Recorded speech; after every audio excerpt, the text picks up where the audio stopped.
Hey guys, this is Rise, and I am back with another commentary. I hope you guys all enjoyed the E-Rock Fun Fest that we just had bashing the hell out of that kid. He deserved it, whatever, I don't care. And certainly, it definitely added a little something, something to, I think, my interaction with the community. I actually really enjoyed that, and I was touched by all the feedback. But anyway, today I kind of want to do something a little different. I've done stuff like this in the past, but it's been a while, mostly because there's been a lot of different games going on. But I wanted to do another first-person VOD, and this time it's of Best. And Best is actually playing. I think it's Best playing. For a second, it looked like it didn't line up with what he was doing on the screen. But Best is playing Random BattleNet Kids. And you guys have seen me do Jadong. I think I might have done like Zelos and I don't remember. I've done a few people. So anyway, it's Best's turn, and he's actually pretty talkative here. I haven't a clue what the hell he's saying, but he's talking a lot to the commentator, and I thought it might be interesting to do a first-person VOD commentary. Certainly, there's a completely different perspective that you see here. You get more of a glimpse into what the player's thinking, what strategy they're going, the information that they have gleaned from the situations that they're encountering. I mean, they have fog of war, and you don't have fog of war in a typical commentary, with the exception of when they shortly show you the first-person views. But anyway, this looks to be a game on Python. I didn't actually look at anything beforehand, so I'm just assuming it's Python because, yeah, it's got to be. If anyone who's played on Python before, as many times as I have, as many times as anyone has who does 1v1, you'd know what it is. And certainly, he's going to be well prepared to play his own race. If you actually watch his other videos, which I watched, so I didn't commentate it because I already seen it. He plays as Zerg in one. He also does a 2v2 with the commentator, which I'm not going to spoil, but is worth checking out for comical reasons.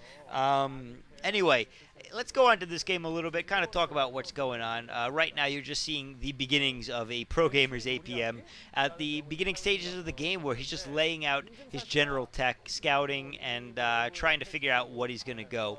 And actually, something that's very worth mentioning is this isn't really a Pro Gamer's APM. What you're seeing is more of him messing around, honestly. If you watch him in-game, or any pro gamer in-game, versus what you see here where they're talking to people, it's not even close to the level that they can really play at. Well, I guess it's close, but it's certainly not a true indication of their ability, because really they could play a lot faster than this. I mean, look at him. He's not even looking at the screen. He's doing other things, talking to the commentator and stuff.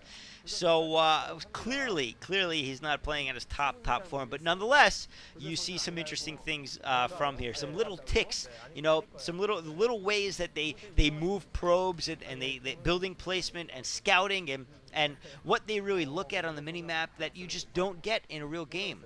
And like, for instance, right now, he sees what buildings are there, and he goes just as far as he has to. But at the same time, he's macroing. He's got the hackies going. You can see he's back at the nexus. He always catches that next probe, and he builds the buildings that he needs to do.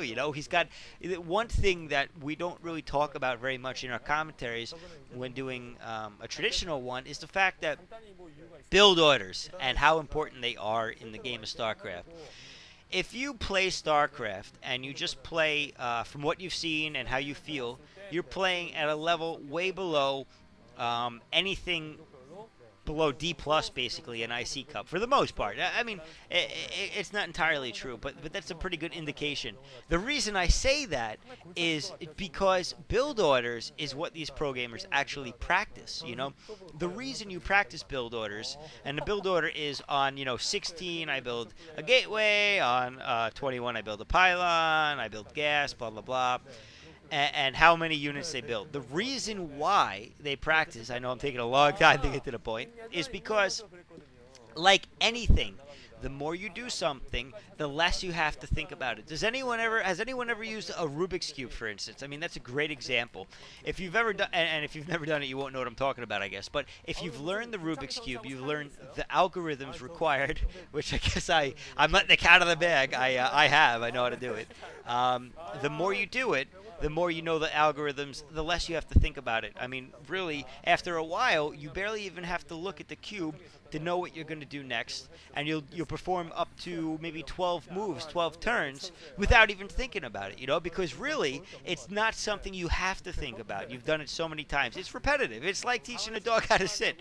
I'm not calling this pro gamers dogs, but it's conditioning. You learn how to do something over and over and over, and it becomes second nature. It becomes so ingrained that you just don't make those basic mistakes that so many of us do who aren't pro gamers.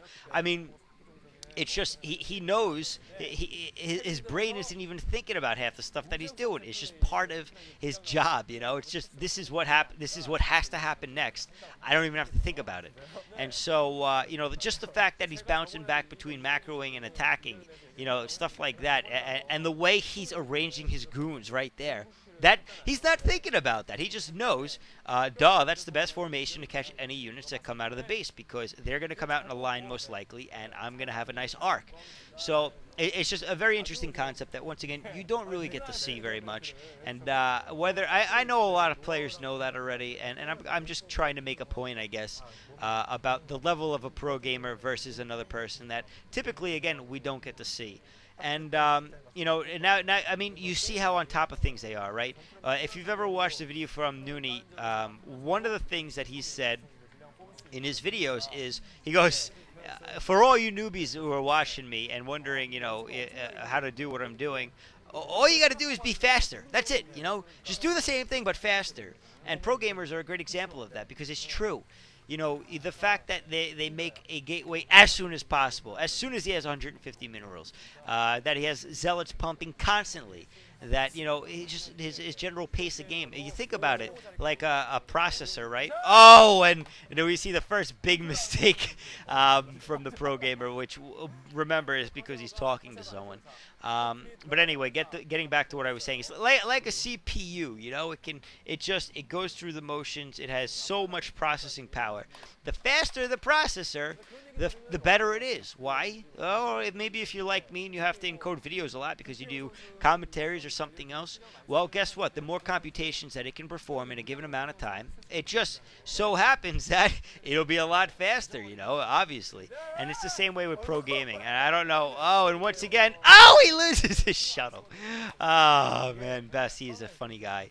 But honestly, again, not having seen this game, I don't know if it's going to matter in the late game, but he's playing a random BattleNet user who's probably around A- rank, which to us, to most foreigners, is ridiculous. But in a pro gamer level, it's nothing. I mean, most pro gamers can get Olympian, they can get A++, not that there's A++, but they can go all the way up the ladder. And so really, there truly is a level beyond. And if Best needs to concentrate for a little bit, he will. He'll actually be quiet, and you'll watch him concentrate. And we see most pro gamers do that when necessary, Anyway, it looks like Best, I guess I should talk about the actual game a little bit. Best is just going for goons right now. He went for Goon Reaver. Clearly he wasn't able to pull that off, so instead he went for a double expand because he knows that the Terran player has an expansion. And now he's doing a great thing right here. He is picking off siege tanks. Now, a lot of people worry, and look at that, he's microing, he's checking the health points of the different units, and he's doing a lot of damage. He took out at least 4 tanks. I wasn't actually counting because I was talking. And right there, he actually did a lot of damage. But at the same time, he's got to be careful because he's got to worry about the counter. So he's already got an observer there. He's watching what's going on. He's got units placed to defend his new expansion, which he knows his opponent realizes is there, whether it's been scanned or it's just a typical location for players to expand. He's ready for it. He knows that something's coming, and he's again able to pick off that tank, and that is pro gamer right there, or any very good player. You pick off the heaviest damaging unit right there, tanks.